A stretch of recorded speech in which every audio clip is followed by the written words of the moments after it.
నమస్తే.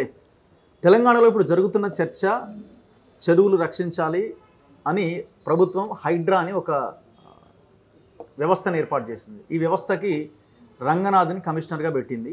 అక్కడక్కడ ఒక 2-3 కూల్చివేతలు జరిగినాయి. అటు నుంచి ఈ 111 జీవో పరిధిలో ఉన్న ఫామ్ హౌస్లు, KTR farm house, Ponguleti farm house అంటూ ఇట్లా రకరకాలుగా వార్తలు వస్తున్నాయి. సో వీటిని కూడా కూల్చేస్తారట అని ఒక చర్చ. మళ్ళీ అసలు ఏం జరుగుతున్నది, హైడ్రా ఏం చేస్తుంది, హైదరాబాద్కి ముఖ్యంగా తెలంగాణలో ఉన్న చెరువుల పరిస్థితి ఏంటి, ఒకప్పుడు ఎట్లుండే ఈ చెరువులు, ఇవన్నీ మనం ఒక్కసారి మాట్లాడదాం. ముఖ్యంగా ఈ హైడ్రా మీద ఫోకస్ చేద్దాం. నా ముందు పాశ్రం యాదగిరి సార్ ఉన్నారు. ఆయన చాలా ఎక్కువ ఇన్ఫర్మేషన్ ఉన్నది. ఈ చెరువులు ఎట్లా వచ్చినాయి, ఏ రకంగా రక్షింపబడ్డాయి, ఏ రకంగా వ్యవస్థని మొత్తం నాశనం చేశారు, ఇవన్నీ మనం ఒక్కసారి సార్ నుంచి తెలుసుకుందాం. సార్ నమస్తే. నమస్తే. సో ఏం సార్, తెలంగాణకి చెరువులకున్న ఈ అద్భుతమైన సంపద గురించి మీరు ఏం చెప్తారు? ఇప్పుడు ప్రభుత్వం వాటిని కాపాడాలి అనుకుంటుందట. హైడ్రా అని ఒక వ్యవస్థను ఏర్పాటు చేసింది. ఓ 2-3 ఆడాడ కూల్చేసారు. టోటల్ అంశం మీకు ఎట్లా కనిపిస్తున్నది? ఒకటి, తెలంగాణలో 90% రాయలసీమలో కూడా చెరువులు సహజంగా ఏర్పడతాయి. ఎందుకు ఏర్పడుతుంది అంటే ఈ దక్కన్ పీఠభూమి. దక్కన్ పీఠభూమి అంటే ఎత్తైన ప్రదేశం, టేబుల్ ల్యాండ్ అంటారు. ప్లేటో అంటే పీఠభూమి. 1/5 ఆఫ్ ఇండియన్ ల్యాండ్ మాస్ అంటే భారతదేశంలో 20% భూభాగం దక్కన్ ప్లేటో. 20%. ఇప్పుడు Karnataka, Mysuru Deccan plateau, Bengaluru Deccan plateau, Pune Deccan plateau, Nagpur Deccan plateau, ఇవన్నీ కాకుండా చోటా నాగ్పూర్ అంటే జార్ఖండ్లో ఉంటుంది. అక్కడ దాకా విస్తరించింది. 1/5 ఆఫ్ ఇండియన్ ల్యాండ్. సముద్ర తీర ప్రాంతం కాదు, హిమాలయాస్ కాదు. ఓకే. ఈ ఎత్తు మీద ఉన్నది కాబట్టి ఎత్తు మీద కొండలు ఉంటాయి. కొండల మీద ముందే ఎత్తు మీద ఉంది, దాని మీద మళ్ళీ కొండలు ఉన్నాయి. ఓకే. దాన్ని హైదరాబాద్ అందుకే కోయిస్తాన్ అన్నాడు రవీంద్రనాథ్ ఠాగూర్, అంటే కొండల ప్రాంతం అని. కోయిస్తాన్ చూసి అద్భుతం, జూబ్లీహిల్స్ చూసి ఎంత అద్భుతంగా ఉంటుంది. హైదరాబాద్ జూబ్లీహిల్స్ కోయిస్తాన్ అన్నాడు. కొండల మీద చెట్లు ఉంటాయి, అడవి ఉంటుంది. అడవి ఉండేసరికి ఏమైంది, వాన పడుతుంది. వాన పడి అదంతా కిందికి పోతుంది. ఎక్కడ పల్ల ప్రాంతం ఉంటుందో చెరువు అయిపోతుంది. అదే చెరువు. ఒకవేళ లేదనుకోండి, 4 రాళ్ళు వేస్తే డైక్ అవుతుంది. డైక్ అంటే చెరువు సహజంగా. ఒకటేమో ప్రకృతి సిద్ధంగా ఏర్పడ్డది సరస్సులు, మనిషి చేసింది డైక్లు, చెరువులు. ఓకే. చెరువులు అంటే మనిషి తయారు చేసింది. కోస్తాలు ఉండడానికి వీల్లేదు. ఎట్లుంటుంది కోస్తాలు? అదంతా దాన్ని ఏమంటారంటే మారిటైమ్ నేషన్, సముద్ర తీర ప్రాంతం. అక్కడ కడితే నిల్చోవు, ఎత్తు కాదు కదా, కొండలు, వర్షాలు కూడా పడాయి. అందుకనే ఇక్కడ పడ్డ నీళ్ళల్లో తెలంగాణ చూసుకుందాం, మహారాష్ట్ర వదిలేద్దాం. 80% గోదావరి తెలంగాణలో భారతం, ఇక్కడ నుంచి వచ్చింది. 67% కృష్ణా తెలంగాణలో భారతం. ఈ నీరంతా ఎట్లా పోతున్నది, ఎందుకు పోతున్నది? ఇది ఇక్కడ ఎందుకు పోతుందంటే ఎత్తైన ప్రదేశాలు కాబట్టి పోతుంది. అయితే ఇప్పుడు ముందు వర్షాలు పడతాయా లేదా అది వేరే విషయం. దానికి కారణం ఏంటంటే పడతాయి వర్షాలు, కొండలన్నీ కొట్టేసింది. మేము కరీంనగర్ జిల్లా పోండి, కొండలన్నీ పోయినాయి, అడవంతా పోయింది. కొండలు పోతే అడవి, ఆఖరికి గొల్లోళ్ళు, కురుమోళ్ళు వీళ్ళందరూ ఎక్కడ మేపుకోవాలి? లంబడోళ్ళు ఏడుండాలి, మీద ఉండట్లేదు, ఆదివాసులు ఉండట్లేదు, వర్షాలు ఉండయి. అందుకని మొత్తం నాశనం అయిపోతుంది. ఒక ఆదిలాబాద్ జిల్లాలో 5 నదులు ఉన్నాయి. ఓకే. సాత్పురా పర్వత శ్రేణి, సాత్పురా అంటే సాత్నాల, అది ఓకే, సహ్యాద్రి మౌంటైన్ రేంజ్. అది 5 నదులు, గోదావరి, ప్రాణహిత, పెన్గంగ, కడెం, వరద. ఇన్ని నదులు ఎందుకు వచ్చినాయి? అది కాకుండా 14 వాగులు, నల్లవాగు, సలివాగు, శుద్ధవాగు, పెద్దవాగు, వట్టివాగు, స్వర్ణవాగు, సాత్నాలవాగు, సాత్పురవాగు, తాటి తొర్రవాగు, 8 జలపాతాలు. ఎక్కడ ఉన్నాయి 8 జలపాతాలు? అద్భుతమైన జలపాతాలు. పుచ్చర జలపాతం, కుంటాల జలపాతం, నల్లగుండం, గాయత్రి, కొరటికల్లు. ఇంత సంపద, అపారమైన ఖనిజ సంపద, అపారమైన అటవీ సంపద, అపారమైన వృక్ష సంపద, జంతు సంపద, మానవ సంపద ఎందుకు వచ్చింది? ఇంత కొండలు ఉన్నాయి కాబట్టి.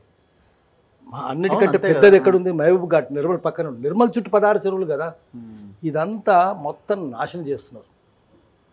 నాశనం చేస్తే ఏమవుతుంది? హైదరాబాద్ చూసుకుందాం. హైదరాబాద్ అంటే చెరువులే కదా. నల్లకుంట ఉందా? ఇప్పుడు కుంట ఉందా అక్కడ? లేదు. కోమటి కుంట ఉందా? లేదు. పోయి చూద్దాం. లేదు. బతుకమ్మ కుంట ఉందా? లేవు. హైదరాబాద్ చుట్టుపక్కల కనీసం 900 చెరువులు. ఇప్పుడు 600 అనే చెప్తున్నారు కానీ 900 చెరువు. ఆఖరికి ఓఆర్ఆర్ యువతల కూడా కనీసం 250 చెరువులు. అన్ని బాయ్. ఒకటి నల్లగండ్ల పోయి చూద్దాం, ఉందేమో చూద్దాం. శంషాబాద్ పోయి చూద్దాం, ఉందేమో చూద్దాం. కేసులు కూడా అయినా వాళ్ళు పట్టుకున్నారు. సో చెరువులన్నీ కొట్టిపారేసారు, చెరువులన్నీ కబ్జాలని. ఎందుకంటే ఈ భూములన్నీ నిజాం భూములు, సర్ఫకాజ్ భూములు, లేదా పాయిగా అంటే నిజాం రక్త సంబంధికులు, ప్రైమ్ మినిస్టర్స్. సో వాళ్ళ భూములు ఉండేవి. ఆ భూములన్నీ ఒక నిజాం మాత్రమే భూమి ఎందుకు కాపాడుకుందంటే, బ్రిటిష్ గవర్నమెంట్ ఏం చెప్పిందంటే ఇది నీ పేరు మీద ఉండాలి, ప్రజల పేరు మీద ఉండదు. తక్కిన చోట్ల కొనవచ్చు, ఇక్కడ కొనడానికి లేదు. సో అన్ని భూములకు ఎక్కడ చూసినా కూడా పట్టాదార్ అంటే హెచ్ఈహెచ్ది నిజాం అని ఉండేది. ఆ భూములన్నీ ఏమైనాయి, స్వాతంత్రం వచ్చి 56 తర్వాత అన్ని కబ్జా అయిపోయింది. కబ్జా చేసరికి చెరువులు కూడా కబ్జా అయిపోయింది. 56 వరకు నల్లకుంట చెరువే, కోమటికుంట చెరువే, బతుకమ్మకుంట చెరువు, అన్ని చెరువులే, అన్ని పోయినాయి. హైదరాబాద్ చుట్టూ బావులీలు ఉన్నాయి, ఎంత పెద్ద బావులీలు. ఇప్పటికి మీరు ఒకసారి central institute of English and foreign language పోయి చూడండి, మహాలకా చందా బావులి ఉంటుంది, ఎంత పెద్దదో చూడండి, చెరువు అంతా ఉంటుంది, చాలా అందంగా ఉంటుంది. గాంధీ మనం నిజాం కాలేజ్ పోయి చూడండి, ఎంత పెద్ద చెరువు, ఎంత పెద్ద బావి, దాని పేరు బావులియే. మహాలకా బావులి అంటే హిందీలో బావి, బావుడి కూడా అంటారు, తెలుగులో బావి అయింది. అది ఒకటి కాదు కదా, ఇంజన్ బావులి, గచ్చి బావులి, రేతి బావులి, పుత్లి బావులి, ఎంత పెద్ద బావులు, బావులే పుత్లి బావులి అంటే అది చెరువు అంతది. అక్కడ పోయి చూస్తే చెరువు అంతే ఉంటుంది. సీపల్కి వెళ్ళి చూస్తే central institute of English and foreign లాంగ్వేజ్కి వెళ్తే నిజాం కాలేజీకి వెళ్ళిన చెరువు అంతా ఉంటుంది. ఇవన్నీ పోయినాయి, చెరువులు పోయినాయి, బావులు పోయినాయి, తోటలు. హైదరాబాద్ నుండి బాగ్ ఏ నగర్, తోటల నగరం ఒక్క బాగా జాంబాగ్ ఉందా? జాంబాగ్ ఎక్కడన్నా, బషీర్ బాగ్ ఎక్కడ ఉందా, కుందన్ బాగ్ ఎక్కడ ఉందా? మంత్రుల ఇండ్లు అయినాయి కదా. చందన్ బాగ్ ఎక్కడ ఉందా? లేదు కదా. బాగ్ లింగంపల్లి బాగే కదా ఉందా? ఎక్కడ? బాగులన్నీ పోయినాయి, బావులన్నీ పోయినాయి, బాగులన్నీ పోయినాయి, చెరువులన్నీ పోయినాయి, అన్నీ పోయి ఏమైంది, రియల్ ఎస్టేట్ అయింది. అంతే. రియల్ ఎస్టేట్ అయినాక వర్షం ఎట్లా పడుతుంది, కొండలైన పోయినాక వర్షం ఎట్లా పడుతుంది? ఇవన్నీ కాపాడాలంటే హైడ్రా మనస్ఫూర్తిగా పనిచేయాలి. ఇంతకుముందు వచ్చిన ప్రభుత్వాలన్నీ వాళ్ళకి హైదరాబాద్ గురించి పట్టలేదు. హైదరాబాద్ టోపోగ్రఫీ తెలియదు వాళ్ళకు. హైదరాబాద్ టోపోగ్రఫీని బట్టి హైదరాబాద్ వాతావరణం, హైదరాబాద్ వాతావరణాన్ని బట్టి హైదరాబాద్ ఇక్కడ పంటలను బట్టి వంటలను బట్టి సంస్కృతి, ఇవన్నీ ఉంటాయి. భాష కలపదు ఎప్పుడు, భాష విడదీస్తుంది కూడా. మనం చూస్తలే, మా బంగ్లాదేశ్లో ఏమైంది, అటు ఇటు బెంగాలే కదా, ఏమైంది? జర్మనీ ఉంది, అటుపక్క FDR GDR చూసినాం కదా, ఈస్ట్ జర్మనీ వెస్ట్ జర్మనీ విడిపోయినాయి కదా. ఆస్ట్రియాలో కూడా జర్మన్ భాషనే మాట్లాడతారు. కలిసి ఉంటారా? కలిసి ఉంటారు. ఇంగ్లీష్ ఎన్ని దేశాలు మాట్లాడతారు, కలిసి ఉంటారా? ఉండరు. తెలంగాణ ఆంధ్ర కూడా అంతే. అందుకనే సంస్కృతి కాపాడుతుంది, ఆ టోపోగ్రఫీ కాపాడుతుంది. కామన్ జియోఫిజికల్ కండిషన్స్, నైతిక భూభౌతిక పరిస్థితులు ఒకే రకంగా ఉంటే ఇది ఇక్కడ అర్థం కావాలి, అక్కడ వాళ్ళకి ఇక్కడ అర్థం కావాలి. పక్కనే ఉండొచ్చు, పక్కన ఉన్నంత అర్థం కాలేదు, మొత్తం నాశనం చేసినారు. ఇప్పుడు ఈ గవర్నమెంట్ వచ్చినా కూడా, తెలంగాణ వచ్చినా కూడా అదే నాశనం అవుతుంది.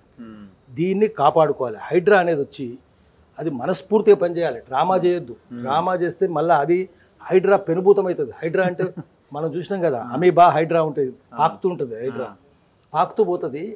ఈ హైదరాబాద్ సిటీ కూడా అట్లా పాకుతూ పోతే అది పెద్ద మొసలైపోతుంది. మొసలైపోయి ఎవరైతే దాన్ని సృష్టించారో వాళ్ళని మింగేస్తారు. అందుకని హైదరాబాద్ నాశనం కాకముందే చెరువులు, కుంటలన్నీ బాగు చేయాలి, మళ్ళీ చేయాలి. ఆఖరికి మనం ఇక్కడ టమాటా చెరువు అని ఉంటుంది. టమాటా చెరువు జూబ్లీ హిల్స్లో ఉంది. టమాటా చెరువు మాదాపూర్లో ఉంటుంది. అది అక్కడ పోయి చూద్దాం. అక్కడ ఇది స్టూడియో ఉంది, ఎవరు వాళ్ళది, ఎన్టీవీ ఎన్ కన్వెన్షన్ ఉంటుంది, నాగార్జునది. చెరువు మధ్యలో ఎక్కడ ఉంటుంది? తూము మధ్యలో ఉంటుంది. కానీ చెరువు ఆ తూము పక్క నుంచే కట్టేసినారు. ఎట్లా కట్టారు? ఏం చేసినారు ప్రభుత్వం? అన్నిటికీ ఏం చేయాలంటే, అందుకే ప్రభుత్వము ఇప్పుడు పూర్వం వీలు కాదు, ఇప్పుడు వీలవుతుంది. 40 ఏళ్ళ కింద హైదరాబాద్ ఎట్లుండే మీరు ఒక్కసారి శాటిలైట్ మ్యాప్ తీయండి, తీస్తే శాటిలైట్ మ్యాప్లో తెలిసిపోద్ది. 10 ఏళ్ళ కింద ఎట్లుండే, 20 ఏళ్ళ కింద ఎట్లుండే, ఇప్పుడు ఎట్లుండే. నా ఇల్లు ఇక్కడ 50 ఏళ్ళ కిందనే ఉన్నదని చెప్పింది అనుకోండి, తీయండి. అది తీస్తే అక్కడ ఇల్లు లేదు, గిల్లు లేదు, ఉండదు. ఇప్పుడు కబ్జా పెట్టలేదు. సో అందుకని ఏంటంటే శాటిలైట్ ఇమేజ్లు తీసి శిక్షలేయాలి. శాటిలైట్ ఇమేజ్లే లెక్క. ఇప్పుడు కోర్టులో మొన్న ఆర్గ్యుమెంట్ జరిగింది హైడ్రా మీద. వాళ్ళు అడిగి అసలు మీకు ఏంది శాంటిటీ ఏంది, ఎందుకు మీకు లీగల్ అథారిటీ ఏంది అని అడిగింది. ఇప్పుడు ఎవరైతే పర్మిషన్స్ ఇచ్చారో వాళ్ళ మీద ఫస్ట్ కేసులు పెట్టండి. ఎవరు ఎందుకు పర్మిషన్ ఇచ్చారు మీరు, వాళ్ళ మీద పెట్టాలి కదా. వాళ్ళకి నోటీసులు ఇవ్వండి, ఫస్ట్ ఇవ్వాలంటే ఏం చేస్తారు? వాళ్ళు కోర్టుకు వెళ్తారు. ఇప్పుడు వాళ్ళకి HMDA పర్మిషన్ ఉంది, రిజిస్ట్రేషన్ అయిపోయింది, సేల్ డ్యూడ్ ఉంది, కరెంట్ ఇచ్చిండు, లేఅవుట్ అయిపోయింది, రెరాలో అప్రూవల్ అయిపోయి ఉన్నది, లేఅవుట్ అన్నీ కొనుక్కున్నారు, అయిపోయింది. అదే జరుగుతున్నది. ఏం జరుగుతుందంటే, అంటే వీళ్ళు శాటిలైట్ డేటా ఇవ్వాలి కదా, శాటిలైట్ డేటా ఇస్తే అప్పుడు తెలిసిపోతుంది. ఇప్పుడు వాళ్ళ ఉద్దేశం ఏంటంటే, ఏదైనా సృష్టిస్తే ఒక సంస్థను, దానికి లెజిస్లేటివ్ శాంక్షన్ ఉండాలి. అంటే అసెంబ్లీలో దానికి ఒక చట్టం చేయాలి. అది లేదు కదా అని అడుగుతున్నారు. లేదు, నిజమే, కానీ ఆక్రమించిన వాళ్ళందరి మీద ఎవరైనా కేసులు పెడితే శంషాబాద్లో కేసు పెట్టిండు ప్రభుత్వం, ఆక్రమిస్తుంటూ పెట్టిండు, వాడు కోర్టుకు పోయిండు, కట్టినామని చెప్పి శాంక్షన్ తెచ్చుకున్నాడు. ఎట్లా కడతారు మీరు? పాతవి కూడా వద్దు. ఇప్పుడు శ్రీనగర్కి వెళ్దాం, శ్రీనగర్ పక్కన జీలం నది ఉంటుంది, పక్కన నీగాన్ నది పెద్ద చెరువు ఉంటుంది, జీలం చెరువు. దాని ఒడ్డున ఏమవుతుంది, ఎఫ్టీఏలో కట్టడానికి వీల్లేదు. అక్కడ నుంచి బఫర్ జోన్లో కూడా 1000 మీటర్ల దాకా కట్టడానికి వీల్లేదు. కట్టిన బిల్డింగ్లను కూడా రాణిస్తలేరు. నిజమే, అది కరెక్టే, చెరువును కాపాడుకోవాలి కదా. హోటళ్ళు ఉన్నాయి, అక్కడ కట్టిన వాళ్ళంతా రకరకాల వాళ్ళు ఉన్నారు, కానీ కట్టనిస్తలేరు, కూల్చేశారు కూడా. సో అక్కడ ఒక చట్టం పనిచేస్తుంది, ఇక్కడ ఎందుకు పనిచేస్తలేదు?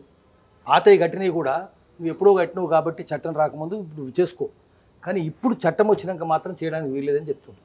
సో చట్టం ఇక్కడ కూడా ఒకటి తేవాలి, హైడ్రాకి సంబంధించి కోర్టు అడగకుండా చట్టం తేవాలి ఒకటి. తర్వాత పాత ఈ కోర్టు కూడా ఏం చేయాలంటే, మీరు శాటిలైట్ డేటా సమర్పించండి, ఇగో ఇదండి చట్టం అని. నీకు ఆధారాలు ఏమున్నాయని అడుగుతున్నారు.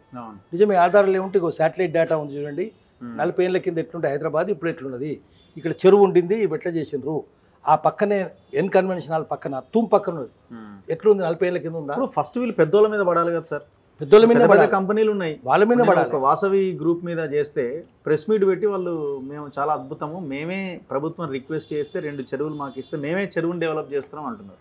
చెరువు డెవలప్ కాదు, మొత్తం మూసేస్తున్నారు. అంటే గవర్నమెంట్ చూడాల్సిన చెరువులు సిఎస్ఆర్ ఫండ్ కింద ప్రైవేట్ కంపెనీలకు అప్పగిస్తే ఆయన ఏం చేస్తాడు? మూసేయకపోతే అంతే కదా, మొత్తం టోటల్ క్లోజ్ చేసేసి బిల్డింగ్లు కడుతున్నారు, టవర్లు కడుతున్నారు. అందుకని ఇప్పుడు ఒక్కరు మాట్లాడతలేరు దాని మీద, ఎవరు ఏ పార్టీ మాట్లాడట్లేదు, మీరే మాట్లాడుతున్నారు. నేను చూసిన అంతే, ఏ పార్టీలు ఎందుకు మాట్లాడలేదు? ఇప్పుడు అదే ఛానళ్ళల్లో ఇవాళ ఆయన వర్షన్ని అన్ని పేపర్లు కవర్ చేసినాయి, మేము చాలా అద్భుతము, మేము వాసవి గ్రూప్ అది ఇది అని అన్ని పేపర్లు రాసినాయి, వెలుగు రాసింది, అన్ని పేపర్స్ రాసినాయి. అవును, ఎందుకు రాశారంటే అన్ని పార్టీలను వాళ్ళని కొనేస్తున్నారు. ఒక పార్టీని కాదు, మేఘా కృష్ణారెడ్డి ఉండు అన్ని పార్టీలకు ఫండ్ ఇస్తాడు. అంతే, మనం చూసినాం కదా, ఎవరికి ఇచ్చిండు, ఢిల్లీ నుంచి గల్లీ దాకా అన్ని పార్టీలకు ఇస్తాడు. ఇంకా వాళ్ళకి వ్యతిరేకంగా ఎవరు మాస్తారు? అందుకే సాయిబాబా చెప్పినట్టు సబ్కా మాలిక్ ఏక్, అందరి యజమాని ఒకడే, అంతే, అన్ని డబ్బులు ఇచ్చేటోడే యజమాని అన్ని పార్టీలకు.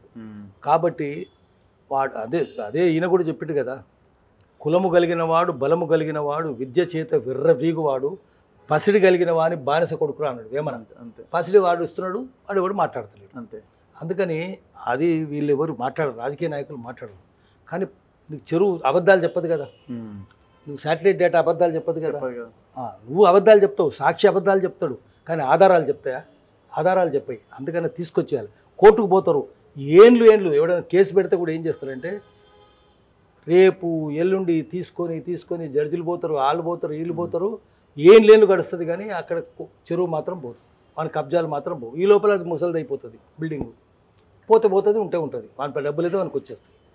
అందుకని కోర్టుల్లో కూడా లిటిగేషన్ ఎక్కువ కాలం ఉండడానికి వీల్లేదు, తొందర చేయాలి. ప్రకృతి సంబంధించింది అయితే తొందర చేయాలి. దానికోసం ఏంటంటే ఒక చట్టం ఉండాలి, చట్టం రుజువు చేయాలి. శాటిలైట్ డేటా వచ్చింది, పూర్వం శాటిలైట్ ఇమేజరీ లేదు, ఇప్పుడు వచ్చింది కదా. దానికి హైదరాబాదే నేషనల్ రిమోట్ సెన్సింగ్ ఏజెన్సీ కేంద్రం ఎక్కడ ఉందంటే అది హైదరాబాద్లో ఉంది. ప్రపంచం ఎక్కడి నుంచైనా చూసుకోవచ్చు. నీకు జీపీఎస్ వస్తే ఎక్కడ పడితే అక్కడ పోతుంది కదా, మరి దాంట్లో ఎందుకు ఉంటుంది జీపీఎస్? అది చేయాలి. అది చేస్తే మనసు ప్రభుత్వానికి చిత్తశుద్ధి ఉంటే అన్నీ అవుతాయి. చిత్తశుద్ధి లేదు, చిత్తశుద్ధి. వీళ్ళు ఏ ఆలోచనతో ఉండి హైడ్రాన్ వేసారు మరి? ఇప్పుడు దానికి ఒక ఆఫీసర్ రంగనాథన్ కూడా పెట్టారు కదా, పెట్టినరు. ఆయనకి ఏం తెలుస్తుంది?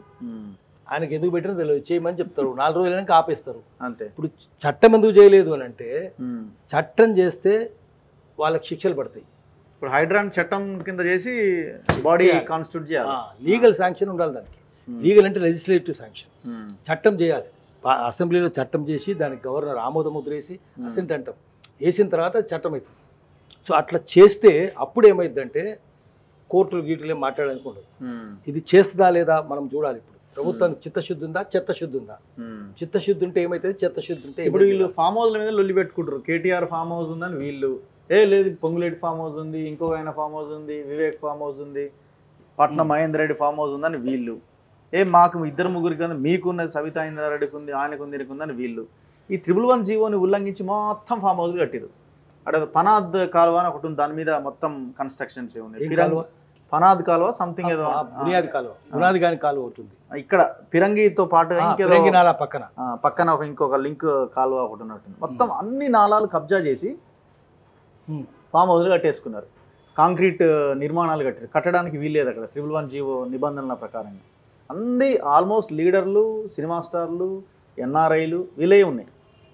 ఇప్పుడు నేను నిన్ననే తేల్చేసిన ఇది కూల్చారు అయ్యే పని కాదు, కేటీఆర్ది కూల్చారు, వీళ్ళది కూడా కూల్చుకోరు. కూల్చారు.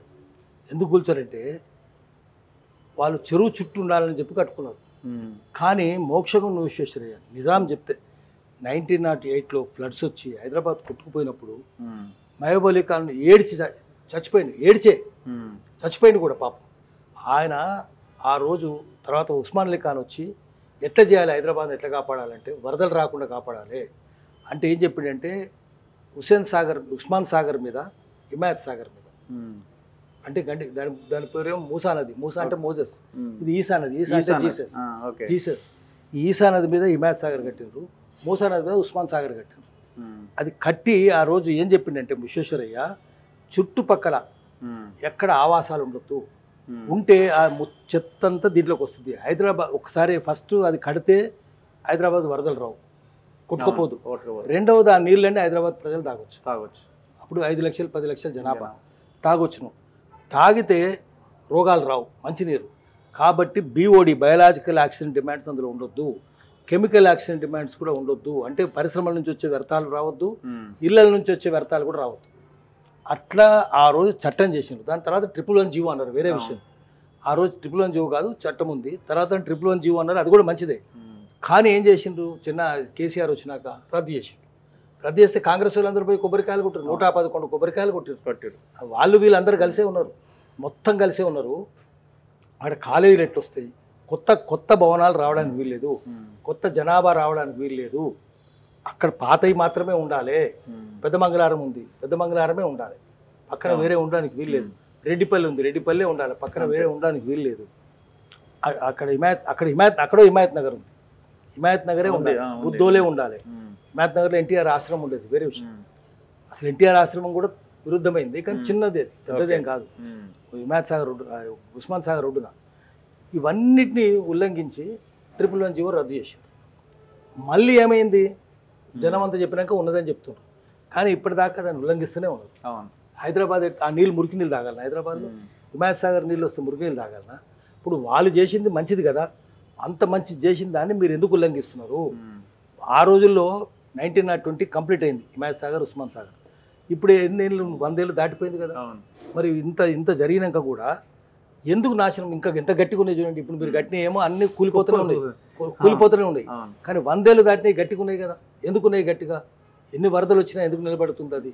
అంటే మీరేమో ఆ రోజుల్లో అవినీతి లేదు, ఈ రోజుల్లో అవినీతి, మొత్తం అవినీతి. అంతే. ప్రజాస్వామ్యం అందరికీ కూలగొట్టాల్సిందే, పొంగులేట్ అయినా, కేటీఆర్ అయినా, ఇంకెవరైనా, ఎవరైనా కూలగొట్టాల్సింది. రాజకీయ నాయకులు అందరు అన్ని పార్టీలు కలిసి, ఈ పార్టీల నుంచి ఆ పార్టీలు, ఆ పార్టీలు. ఇప్పుడు ఏమైంది, నిన్నటిదాకా ఏమైంది, తెలంగాణలో సామెత ఉంటుంది, పై చెరువులు ఉన్న మొసళ్ళు కింది చెరువులోకి వచ్చినాయట. అంతే కదా. ఆ పార్టీలో ఉన్న మొసళ్ళు ఈ పార్టీ మొసళ్ళే కదా, అక్కడైనా మొసళ్ళే, ఇక్కడైనా గొలుసు కట్టి పార్టీలు. హిమాయత్ సాగర్లో అయిన మొసళ్ళే, ఊర్లో సామెత ఏంటంటే పెద్ద చెరువులో మొసళ్ళు అంటే మన చిన్న చెరువులోకి వచ్చినాయి రా, అందులో పోతే కూడా తినేస్తాయి రా. ఇప్పుడు అన్ని పార్టీలలో రాజకీయ నాయకులు అందరూ మొసళ్ళే, డ్రాగన్లే వాళ్ళు. సో వాళ్ళు ఇటు నుంచి అటు వచ్చిండ్రు, అటు నుంచి ఇటు వచ్చిండ్రు. వీటిని కంట్రోల్ చేయాలంటే చిత్తశుద్ధి ఉండాలి. ముందు హైడ్రాను దానికి లెజిస్లేటివ్ పవర్స్ చేయండి, చట్టం చేయండి, చేసి గవర్నర్ ఆమోదముద్ర రానియండి, అప్పుడు జనం నమ్ముతారు. లేకపోతే డ్రామా అయిపోతుంది. 4 రోజుల తర్వాత రంగనాథ్ కూడా తీసుకుపోయి చెత్తబుట్లో పడేస్తారు, లేకపోతే ముసళ్ళకు ఆహారంగా వదిలిస్తారు. అంతే. ఇంకొక ప్రధానమైన క్వశ్చన్, పోచారం శ్రీనివాసరెడ్డికి క్యాబినెట్ హోదాతో కూడిన ఒక పదవి ఇచ్చారు, వ్యవసాయ శాఖ సంథింగ్ ఏదో. గుత్తా సుఖేందర్ రెడ్డి కొడుకు గుత్తా అమిత్ రెడ్డికి డైరీకి సంబంధించిన ఒక కార్పొరేషన్ చైర్మన్ పదవి ఇచ్చారు. ఇప్పుడు వీళ్ళు ఎవరు కూడా ఈ కాంగ్రెస్ కోసం కొట్లాడిన వాళ్ళు కాదు, కేసీఆర్ మీద ఫైట్ చేసిన వాళ్ళు కాదు. కేసీఆర్ మీద ఫైట్ చేసిన వాళ్ళేమో సైలెంట్గా ఖాళీగా ఉన్నారు. అవును, వాళ్ళ పాపం ఆ అప్లికేషన్లు పట్టుకొని తిరుగుతూ ఉన్నారు ఢిల్లీకి, లేకపోతే ఇక్కడ ముఖ్యమంత్రి దగ్గరికి. సో ఇది కనిపిస్తున్నది. ఇంకొకటి, నిన్న మొన్న మెసేజ్లు పెడుతున్నారు, మొత్తం ఒకే వర్గానికి పదవులు ఇస్తున్నారు, ఏంది ఈ దుర్మార్గం అని చాలామంది క్వశ్చన్ చేస్తున్నారు. అదే అంటే ఎట్లా అంటే వీళ్ళు ఇంకో వైపునేమో ఆడ రాహుల్ గాంధీనేమో పార్లమెంట్లో స్పీచ్లు దంచుతున్నాడు, కులగణన అంటున్నాడు, బీసీలు అంటున్నాడు, ఎవరి వాటా ఎంతో వాళ్ళకి అంత దక్కాలంటున్నాడు. ఇక్కడ చూస్తేనే ఇట్లున్నది. అది నోటి మాటగా చెప్పేది. రాహుల్ గాంధీ చెప్పేది కూడా నోటి మాటనే, ఎన్నడూ చేయలేదు. వాళ్ళు కూడా ఏం చేయలేదు. మొదటి నుంచి కాంగ్రెస్ పార్టీ అంటే సంపన్న రెడ్ల పార్టీ, పేద రెడ్ల పార్టీ కాదు. పేదోళ్ళు ఎవరు ఎక్కువ మంది ఆత్మహత్యలు చేసుకుంటున్నారు? రెడ్లే కదా, మళ్ళీ రైతులే కదా, పంట పండతలేదు, అక్కడ ధరలు లేవు, అప్పు కట్టలేకపోతున్నారు, ఆత్మహత్యలు చేసుకుంటారు. ఎప్పుడైనా రేవంత్ రెడ్డి కానీ ఇంకోరు కానీ, రేవంత్ రెడ్డి ఏ వర్గం నుంచి వచ్చిండు, పేదరెడ్డి వర్గం నుంచి వచ్చిండు. కానీ ఇప్పుడు సంపన్న రెడ్డి అయిపోయింది కదా, మారిపోయింది కదా, జన్మ మారింది. జన్మ మారినాక చేయరు ఆయన. ఇప్పుడు అందుకనే కట్టమంచి రామలింగారెడ్డి ఏం చెప్పిండంటే, సార్ సిఆర్ రెడ్డి, ఓకే, ఆయన సిఆర్ రెడ్డి చాలా గొప్పోడు, జస్టిస్ పార్టీలు ఉండే నాన్ బ్రాహ్మణ్ మూమెంట్ నడిపిండు ఆయన చిత్తూరు జిల్లా. అయితే ఆయన ఏం చెప్పిండంటే, ఆయన బాగా చదువుకున్నాడు, ఆయన ఆంధ్ర యూనివర్సిటీ వైస్ ఛాన్సలర్, మొట్టమొదటి వైస్. ఆయన కోసమే ఆంధ్ర విశ్వ కళా పరిషత్ చట్టం బ్రిటిష్ ప్రభుత్వం తెచ్చింది. ఓకే, 1926లో ఆ చట్టం తెచ్చి ఆయనే మొట్టమొదటి వైస్ ఛాన్సలర్ చేసింది. సర్వేపల్లి రాధాకృష్ణన్ క్లాస్మేట్ అది, ఇద్దరు మిత్రులే. ఆయన ఒక్క రెడ్డిని పెట్టుకోలేదు, రెడ్డే కదా, రెడ్డిని వైస్ ఛాన్సలర్ ఉండక ఆయన ఒక్క రెడ్డిని కూడా ఉద్యోగాలు, ఆక్స్ఫర్డ్లో చదువుకున్న వాళ్ళకు, లండన్లో చదువుకున్న వాళ్ళకు, అమెరికాలో చదువుకున్న వాళ్ళకు, ప్రొఫెసర్లకి ఇచ్చింది, తెలుగు వాళ్ళకే. సర్వేపల్లి రాధాకృష్ణన్ కూడా ఉద్యోగం ఇచ్చింది ఆయన. మాకు ఉద్యోగాలు ఇవ్వట్లేదు అని చెప్పి రెడ్లందరూ పోయి గొడవ చేసింది ఆయన దగ్గర. ఒక్క రెడ్డికి నువ్వు ఉద్యోగం ఇవ్వలేదు, ఏం తప్పిది, ఎందుకు ఇవ్వట్లేదు నువ్వు? నేను పలానా రెడ్డి బంధువు, ఆపరెడ్డి బంధువు, ఈ రెడ్డి బంధువు, పాపిరెడ్డి బంధువు, గోపాల్ రెడ్డి బంధువు, మాకు ఎందుకు ఇస్తలేరు మీరు అని. తర్వాత హాస్టల్లో కూడా పేర్లు హర్ష, గిరిష అట్లాంటివి పెట్టారు, కానీ ఒక్క రెడ్డి పేరు పెట్టలే. అంటే ఆ పేర్లన్నీ ప్రస్తుతం పరిపాలించినదే కాదా, గతంలో పరిపాలించిన పేర్లు పెట్టినా లేదు. మరి రెడ్లకు ఎందుకు ఇవ్వలేదంటే ఆయన ఏం చెప్పిండంటే, నేను ఆయన బంధువు ఈయన బంధువు అని చెప్తున్నావు అని ఈయన ఒక మాటే చెప్పిండు. In this country every rich Reddy is related to blessed Reddy. ప్రతి దరిద్రపు రెడ్డి ఓ సంపన్న రెడ్డికి బంధువు, but no blessed Reddy is related to rich Reddy. ఏ సంపన్న రెడ్డి ఏ దరిద్రపు రెడ్డికి బంధువు కాదు. ఇది అన్ని కులాలకు వర్తిస్తుంది, వేరే కులాల సంగతి నాకెందుకు, నా కులని నేను చెప్పుకుంటున్నా అన్నాడు ఆయన. అన్ని కులాలకు వర్తిస్తుందని చెప్పారు. సుందరయ్య గారు అసెంబ్లీలో కూడా చెప్పారు. ఆయన చెప్పింది, ఆ రోజు చెప్పింది క్లాస్ ఎడ్యుకేషన్, క్లాసే ముఖ్యము, కాస్ట్ ముఖ్యం కాదు. సో డబ్బులు ఉన్నోడు ఒకటి, డబ్బు లేనివాడు ఒకటి, ముస్లిం నవాబులైనా, మతం ఒకటైనా అంతే, వర్గం క్లాస్ ఉంటుంది, అన్ని కులాలు ఉంటుంది, దేశమంతా ఉంటుంది. అందుకని ఆయన చక్కగా తీసుకొచ్చి చెప్పాడు. ఇప్పుడు ఈయన కూడా అదే రేవంత్ రెడ్డి ఏంటంటే, రేవంత్ రెడ్డి కానీ చంద్రబాబు నాయుడు కానీ కమ్మల సంగతి కూడా చెప్తాం. పేద కమ్మలు ఉంటారు, ఆత్మహత్యలు చేసుకుంటారు, వాళ్ళని చంద్రబాబు పట్టించుకుంటారా? పట్టించుకోడు. కేసీఆర్ పట్టించుకుంటారా? పట్టించుకోరు. కేసీఆర్ కూడా సంపన్న రెడ్లకే ఇచ్చిండు, అవును, రేవంత్ రెడ్డి సంపన్న రెడ్లకే ఇస్తుంది. వాళ్ళ దగ్గరనే కదా సంచులు ఉండేవి. కేసు అంటే పేదరెడ్డి దగ్గర పోతే పోలీస్ కేసులు ఉంటాయి, సంపన్న రెడ్డి దగ్గర పోతే బ్రీఫ్ కేసులు ఉంటాయి. సో బ్రీఫ్ కేసులు ఉన్నాడు మా పార్టీలో ఉండాలి, పేద పోలీస్ కేసులు ఉన్నాడు మాకెందుకు? అందుకని వీళ్ళ దగ్గరికే పోతున్నారు. అప్పటికిప్పటికి ఒకటే నడుస్తున్నది. అందుకని వాళ్ళని నమ్మడానికి వీల్లేదు, ఏ పార్టీని నమ్మడానికి వీల్లేదు. క్లాస్ ఎడ్యుకేషనే ముఖ్యం. ఆయన చక్కగా తీసుకొచ్చి పెట్టాడు. ఆయన నాన్ బ్రాహ్మణ్ మూవ్మెంట్ నడిపినా కూడా సిఆర్ రెడ్డి నైట్హుడ్, ఆయన దగ్గర పోయి గొడవ చేస్తే, నాకు బ్రిటిష్, నేను కూడా రెడ్డినేనయా, నాకు బ్రిటిష్ ప్రభుత్వం నైట్హుడ్ ఇచ్చింది, అంటే సర్ ఇచ్చింది టైటిల్, అయినా నేను చేయనని చెప్పింది. రాధాకృష్ణ ఆయనకి ఇష్టం లేకపోయినా బ్రాహ్మణ్ అంటే, రాధాకృష్ణ క్లాస్మేట్ మళ్ళీ పండితుడు రావాలని చెప్పి 1931లో ఆయన వైస్ ఛాన్సలర్ చేసి ఉద్యోగం ఇచ్చింది ఆయనే, ప్రొఫెసర్గా మళ్ళీ చేసింది ఆయనే. ఆ తర్వాత మళ్ళీ ఆయన వైస్ ఛాన్సలర్ అయ్యిండు, సరే సిఆర్ రెడ్డి అయ్యిండు.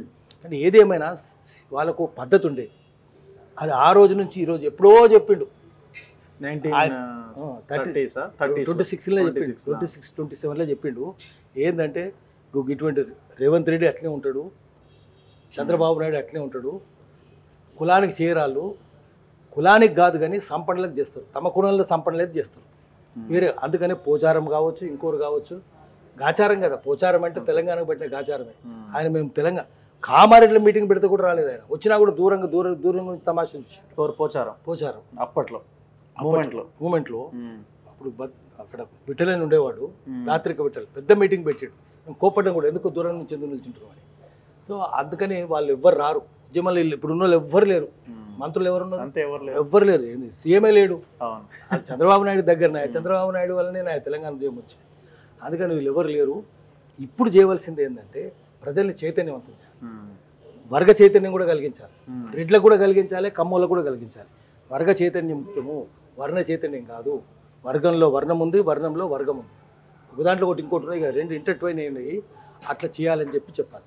సో మూడోది, ఇప్పుడు బీఆర్ఎస్ బీజేపీలో విలీనం అవుతుంది అన్న ఒక చర్చను తెర మీదకి తీసుకొస్తున్నారు. ఇది సాధ్యం అంటారా సార్? ఇది అంటే సాధ్యాసాధ్యాలు ఎట్లా విశ్లేషిస్తారా మీరు? అంటే సాధ్యాసాధ్యాలు ఏం కష్టమైంది ఏం కాదు, రాజకీయాలు అన్ని సాధ్యమే. ఏది సాధ్యం కానిదంటే సాధ్యం కానిదంటే ఏం లేదు, అందరు అన్ని సాధ్యమవుతాయి. ఇటు నుంచి అటు పోవచ్చు, అటు నుంచి ఇటు పోవచ్చు, సాధ్యమే కదా. ఇప్పుడు ఏముంది మనం చూస్తున్నాం, బీఆర్ఎస్, బీజేపీ, కాంగ్రెస్ డబ్బులు అందరూ కలిసే ఉన్నారు కదా. అందుకని వాళ్ళు ఎటైనా పోవచ్చు. అంతే. ఒక చిన్న జోక్ చెప్తాం మీకు, ఏంటంటే జోకే ఇది. ఓకే. సబ్కా మాలిక్ ఏక్ అని ఉన్నది కదా. సబ్కా మాలిక్ ఏంది ఏక్ అంటే, ఒక ఆయనట 2 షాపులు ఉన్నాయట, మద్రాస్ కిడ్డీస్, పంజాబ్ డ్రెస్సెస్ ఢిల్లీలో. ఓకే, 2 షాపులు. మద్రాస్ కిడ్డీస్ పోతే వాడు పంజాబ్ డ్రెస్సెస్ దిగుతాడు, పంజాబ్ డ్రెస్సెస్ పోతే మద్రాస్ కిడ్డీస్ని దిగుతాడు. వాడిని వీడిద్దరు తిట్టుకుంటుంటారు. మద్రాస్ కిడ్డీస్ పోతే వాడు ఏదో అన్న పంజాబ్ వాడింది, జాగ్రత్తగా ఉండాలి, అన్ని మీ సామాన్ అంతా పోతుంది, డబ్బులు పోతాయి. ఓకే. వాడు అక్కడ Mafatlal duplicate, Binny duplicate, S Kumar duplicate, Bombay dyeing duplicate, అన్ని డూప్లికేటే. మీరు పోయి అడిగితే మోసపోతారు, పోయి అడిగితే తంతారు మిమ్మల్ని. అటు పోవద్దు. సరే, ఎవరైనా పంజాబ్ డ్రెస్సెస్ పోతే వాడేం చెప్తాడు, వాడు మద్రాసు వాడు, మీ డబ్బులు పోతాయి, మిమ్మల్ని నాశనం చేస్తాడు. వాడు చూడండి, శ్రీలంక పోయి వాళ్ళ రాజ్యాన్ని పోయి వాళ్ళని తంతున్నాడు, ఈ డబ్బులు తీసుకొని ఉంటాడా, అందుకని అటు పోవద్దు అని చెప్తుంటాడు. వాడిని విడ తెచ్చుకుంటుంటాడు. ఒకరోజు మీలాంటి ఆయన పిల్లలు తీసుకొని పంజాబ్ డ్రెస్సెస్ పోయినాడు బట్టలు కొందామని, యూనిఫామ్. ఓకే. పోతే shutter down, Tarlochan Singh owner right, we mourn his death అన్నాడు. అరే ఓనర్ చచ్చిపోయింది, ఎటు పోదాం మరి, మద్రాస్ కిడ్డీస్ పోదాం బాగుంటుంది, అక్కడ పోయినాడు. అక్కడ కూడా shutter down, Tarlochan Singh owner right, we mourn his death అన్నాడు. చచ్చిపోయినాక తెలిసింది ఇద్దరికి యజమాని ఒకడే. ఈ 2 పార్టీలకు యజమాని ఒకడే. బీజేపీ కూడా అదే కావచ్చు. అందరు బీఆర్ఎస్ అయినా కాంగ్రెస్ అయినా యజమాని ఒకటే కాబట్టి వాళ్ళు ఎప్పుడైనా కలిసిపోవచ్చు. ఇద్దరికి మెగా కృష్ణారెడ్డి కావచ్చు కదా. అంతే అంతే అంతే. అందుకని వాళ్ళు కలిసిపోతారు. దీంట్లో తేడా కూడా ఏమి లేదు. మరి ఇప్పుడు 39 సీట్లు ఉన్న పార్టీ, 30% ఓట్ పర్సెంటేజ్ ఉన్న పార్టీ, 2001లో ఏర్పడ్డ పార్టీ, ఇన్ని ఉన్నాయి కదా సార్. మొత్తం ఆ పార్టీ ఎటువంటిదో మనకు తెలుసు కదా. కేసీఆర్ 5 ఏళ్ళు తాగి పడుకున్నాడు, మహబూబ్నగర్ పోలేదు, ఇప్పుడు కూడా వస్తలేడుగా. ఇప్పుడు పోలేదు. కానీ ఇదే కోదండరాము హే తెలంగాణ రాణి అన్నాడు. అరే వాడు పనిచేస్తలేడయా, మహబూబ్నగర్ పోతలేడు, పార్లమెంట్ పోతలేడు, కాన్స్టిట్యున్సీ పోతలేడు, అటువంటి వాడు ఎట్లంటే రాణి తెలంగాణ అన్నాడు. ఆ తర్వాత ఇక్కడ మొహం జలక కరీంనగర్ పోయి మళ్ళీ వీళ్ళందరూ పోయి గెలిపించారు. కరీంనగర్లో కూడా ఎన్నడూ కరీంనగర్ పోలేదు, పార్లమెంట్ పోలేదు. ఆఖరికి తెలంగాణ బిల్లు పెట్టినప్పుడు కూడా లేడు పార్లమెంట్లో. అయినా సరే తెలంగాణ రాణి అన్నారు. ఆ తర్వాత తెలంగాణ వచ్చినప్పుడు బాగా వెనకనే ఉన్నారు కదా వీళ్ళు, కోదండరాములు అందరూ వెనకనే ఉన్నారు. ఏమున్నది మేధావులంతా అంటే. అందుకనే జాతి మేధస్సు జాతి పెంట అయిందని చెప్పారు. Intelligentsia which is brain of the nation he's become faeces of the nation. అందుకనే వీళ్ళందరి వల్లనే వాళ్ళు వచ్చారు, ఒకటి వల్ల కాదు. సో మామూలు జనానికి ఏం తెలుస్తుంది, మామూలు జనానికి తప్పని తెలుసు. కానీ వీళ్ళు మేధావులందరూ పోయి వాళ్ళని పక్కన చేరేసరికి ఇప్పుడు ఆ మేధావులందరూ మళ్ళీ రేవంత్ రెడ్డి పక్కన ఉన్నారు. అప్పుడు కేసీఆర్ పక్కన ఉన్నాడు, ఇప్పుడు రేవంత్ రెడ్డి పక్కన. అందుకని దొంగలకు సద్దులు మోసే వాళ్ళంత కాలం దొంగతనం జరుగుతూనే ఉంటుంది. అంతే. అప్పటిదాకా ఇది ఆగదు. కానీ మొత్తం ఒక చట్రంలో ఉన్నాయేమో అనిపిస్తున్నది. పార్టీలన్నీ కలిసే ఉన్నారు, పెద్ద రియల్ ఎస్టేట్ మాఫియాలు తయారైపోయినాయి. ఏంటి సొల్యూషన్, ఏంటి అవుట్కమ్? జనానికి ఉన్నట్టు చెప్పాలి. దేశంలో డెమోక్రసీ ఉందనుకుంటే అది పిచ్చి పని. డెమోక్రసీ అంటే రూల్ బై పీపుల్, జమూరియత్ అంటాం. రూల్ బై పీపుల్ ఎక్కడుంది దేశంలో? జమూరియత్ ఉంది అని చెప్పుకుంటాడు దొంగ అన్నట్టు. దేశంలో క్లిప్టోక్రసీ ఉంది. క్లిప్టోక్రసీ అంటే రూల్ బై థీవ్స్. పాలిటీషియన్స్ అందరూ దొంగలేనాయ, ఐఏఎస్ ఆఫీసర్స్ అందరూ బ్రోకర్లేను. ఒకడు జోకరాయ, ఒకడు బ్రోకరాయ, మీడియా అంతా మాఫియానేనాయ. తక్కింది ఇవన్నీ ఎవరో చెప్పాలి కదా. ఎక్కడ చెప్తున్నారు? చెప్తలేరు. రాజ్యాంగం యొక్క 4 స్తంభాలు అవన్నీ నిరల్బాసి, ఎప్పుడైనా కూలిపోవచ్చు. కూలిపోకముందే జనాన్ని మేల్కొల్పాలి. మేల్కొల్పకపోతే ప్రజాస్వామ్యం మిగలదు. అంతే. Anyway, thank you sir. Thank you very much. ఇది పాషం యాదగిరి సార్తో స్పెషల్ ఇంటర్వ్యూ. చూస్తూనే ఉండండి మన తొలి వెలుగు.